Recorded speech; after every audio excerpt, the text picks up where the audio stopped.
We just got a huge new update on Pioneer, the new Stalker-like game inspired by Fallout and Metro, including more of a look at the multiplayer co-op gameplay, equipment, weapon customization, combat, dialogue options, and the choice we're going to have in the game world. Now if you've already subscribed, you would have seen my previous video on Pioneer. And you'll know it's an open world first person shooter MMO survival game being developed by GFA Games on Unreal Engine 4, with a release date set for this year or early 2022, so it's not far away. To bring you up to date, you'll be playing as a former detective who survives a technological disaster that leaves you stranded on a Soviet island isolated from mainland Russia, which we get more of a look at in today's video. But let's first start out by talking about Pioneer's combat system, since we got a whole new info dump about how the combat works. Starting out, the devs describe the combat movement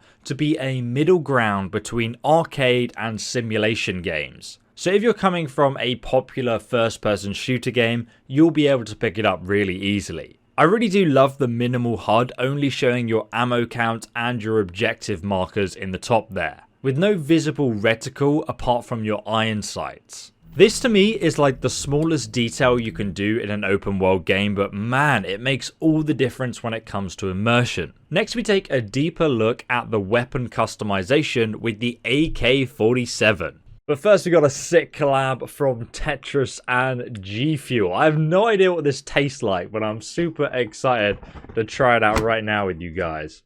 So firstly, we have the shaker. Oh, it's actually got the Tetris blocks. I'm actually role-playing as a Tetris block, as you can see from my extremely brightly coloured hoodie here. Through the magic of editing, we've already added water. Let's put in some G Fuel. Yes. Give it a shake. I need more fruity G Fuel in my life now because that is really good. To explain the flavour, it's like if each Tetris block was a different fruity flavour and you smash them all together into one G Fuel flavour, that's what this tastes like. And you can get 30% off in the description below using my link and code ESO. I hope it doesn't sell out, it's really good. I might get some more. And now let's take a look at the AK47, which literally has every imaginable customization option. A muzzle, silencer, flash hider, 4 possible barrel types, and the lengths probably affect velocity and accuracy. We also have the grip for accuracy, and we have the optional scopes from red dot sight to a 4x magnification in the middle, and then something that's even higher, possibly ×6 or ×8 magnification. Now, considering that kind of scope magnification is in the game, it does make me wonder how far we're going to be able to engage enemies from. I love a good range weapon and sniping people from across the map, though map size is another topic I'll be talking to you guys about later in the video. We also do have a ludicrous amount of magazine options, 6 in total, varying in round capacity as well, and double magazines and even a barrel drum magazine type. It will be interesting to see if all those attachments affects the handling of the gun at all. Obviously on this screenshot we're seeing every single possible attachment specifically for the AK-47, but because of the scavenging survival type gameplay, it's going to take us a long time to get to this point where we can use all these weapon attachments. But we also see a choice of hand grip, which you very rarely see, to be honest. And finally we have 6 stocks to pick from. I love the depth of this gun design, and I know I'll be taking a lot of joy in scavenging all these weapon attachments for each gun to get my perfect setup. We also know that some attachments are even craftable from local scrap, like in last episode where we saw a scope that was actually made out of a tin can with some glass optics in it. You'll also notice some of the earlier weapons that we'll be getting access to are clearly player crafted scrap built weapons. And then in the higher level zones in the game, we'll probably be finding these military old Soviet weapons. But the weapon system goes even further than what you've seen before. Pioneer also has a special weapons mod called artifacts. Now, artifacts are a source of energy in Pioneer that may also be connected to or cause technogenetic anomalies. Well, these artifacts can also be used to give your guns unique properties. That means you can get incendiary ammo or electrical ammo, which is super effective versus the many monsters and mutants that exist throughout the game. However, the developers tell us that it's almost useless versus other humans or players or NPCs, unless they're clad in metal armor, in which case it will do additional damage. Now, I love this unique weapon type of concept, and I think it's good to see the Pioneer dev team adding some unique ideas to their game in the form of this energy weapon type that's specifically effective against mutants. Now, in terms of the open world environment, somebody in the comment section of my last video pointed out that you could always see the borders of the level design where there's clearly impassable terrain. And this is a really good observation. It seems like most of the environments we see so far have a world edge or a border that you cannot pass in the form of broken buildings, walls, trash, or even like stacked up cars or just a very dense forest. Now, this is done in quite a few games to kind of give the illusion that the world space is infinite, but in reality you're kind of confined to a corridor-like experience, or even just one large sort of big zone without the infinite game world we've come to expect from games like Skyrim or Assassin's Creed. Now, we do know that Pioneer is going to have raids, which will take place in separately instanced dungeon-like corridor zones with like a linear sort of gameplay path, where groups of players can battle through the linear map until they find a final boss to get extra loot. But the open world aspect of Pioneer still remains to be seen. Open world today usually means that you can go anywhere with no loading screens. But it seems like in Pioneer, the island the game takes place on is instead composed of lots of smaller zones or regions instead of one big map. Now, I personally don't mind this at all. What do you guys think though? Is it still open world if it's made up of lots of different zones instead of just being one huge map? We do know that some of the game's regions will be called the Empty Lands, and that's where active player versus player will take place. These empty land zones will also have the strongest enemies and high-level rarer loot and Soviet machinery to find. But obviously when you're out exploring these areas, you're going to need to take extra care of other players who are out to get you. Now, a lot of you in the comment section seem very much against player versus player. Now, it does seem from what we've heard so far like you can largely get through the main story without ever engaging in PvP. However, the developers have also stated that they want motivated PvP. I'm really excited to hear more about how the PvP system is going to work. Is it going to be full loot, meaning you can lose everything that you take into the empty lands upon death?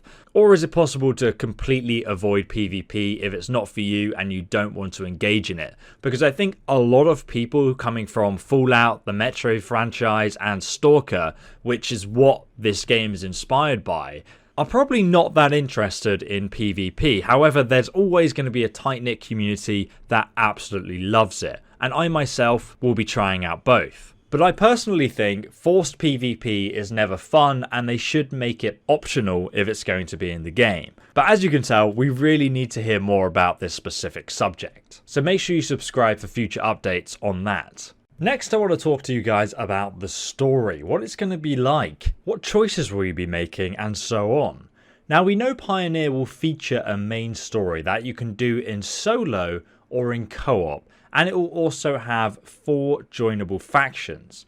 Each of those factions will have its own aims and ambitions, and based on the decisions you make while working with these factions, you'll affect the ending of the game or even change the area of the map that faction is occupying. Today we're going to be taking a first look at some of the dialogue options, which, like the Pip-Boy menu, is very much inspired by Fallout, and I'm a huge fan of that. So here we are confronted by a strange girl, who is clearly one of the technogenetic anomalies that we'll encounter on the island. From the dialogue, it sounds like she's trying to convince us that she and the children of the island are not your enemies. You have the option to engage her in dialogue here or simply attack her. She may even be a boss for all we know, but we really don't know what she's referring to when she says the children of the island. Is she talking about the mutants or the other technogenetic anomalies that we seem to be able to communicate with? This storyline sounds like it's going to be rather compelling. What are this character's motives, and is she trying to work with us or harm us? It seems interesting so far. I must say though, I don't really think the quality of the translation from Russian to English is great. I don't speak multiple languages myself, and I'm very grateful that GFA can afford to translate the game into English, but even I as a dyslexic have noticed quite a lot of mistakes. I really think they need a native English speaker to check over the dialogue even after it's been translated, just to make sure it makes sense before they hand it out to the voice actors. Speaking of voice actors, I think the delivery of this very American guy in the trailers is rather jarring, with no flow or real emotion to it. Now, I'm not a voice actor, but I think the game looks incredible and the voice acting is just not on the same level. Here's a clip so you guys can let me know your opinion in the comments. Far from every one of ours is dead. It's a suicide mission, and to complete it, we need our mates. Yeah, they probably won't like it, but we have to find them anyway. I guess this may be a combination of bad writing for a trailer and bad delivery, but honestly, I feel like the trailer would have been better without this guy speaking at all. We also, at one point in this trailer, get called Reaper. Listen, Reaper. And I assume this is like Pioneer's version of Stalker, a lone wolf mercenary. And again, there's not just one definitive ending to this game, there's actually 4 factions that you can join. Each has their own aims and faction quest lines, and you can make decisions during those missions that will change the ending of the game, or even the situation of that faction in that area of the map. We see some scenes where some of these areas are burning and it looks like there's loads of ruined houses still on fire, or even some very wasteland looking areas, very different biomes and environment. And at one point, one character is talking about chemical weapons. So it seems like we may even see some of the environments that we first come into change over the course of the gameplay. We also though get a look at the multiplayer aspect of the game, and we see we have a couple of friends joining us on our adventure through one of the island zones, making our way towards this abandoned petrol station near an old convoy. I really like the tall grass and bushes. It seems there's lots of places to hide here, and this particular open area is rather vast in its scope. Though if you look in the distance, you can again see the trees and the city skyline that acts as a wall to this particular region or zone. I do though very much like the inclusion of emotes and guitars at the campfire. That was very immersive to see that we could do that with our friends. Now, as many of you have pointed out, the developers have tagged this game as an MMO, mass multiplayer online game. So far, I'd actually argue it's just more of a multiplayer game. There's nothing wrong with that. In fact, I think this game lends itself much better to not being an MMO, instead just being a multiplayer game. So far, we've not seen any evidence of 20 to 40 players on screen at once either, and it just doesn't seem like this game is in any way trying to be an MMO, so I'm not so sure why the term MMO is being used here. Perhaps just as a sales marketing trigger word. Either way, as you can tell, I'm super excited to see more gameplay and understand in more detail how some of these mechanics work. Let me know if you have any other comments or things you want me to look into. And if you want to stay up to date with Pioneer's progress, make sure you subscribe with the bell icon to the YouTube channel. Thank you so much for watching. I'll see you in the next video.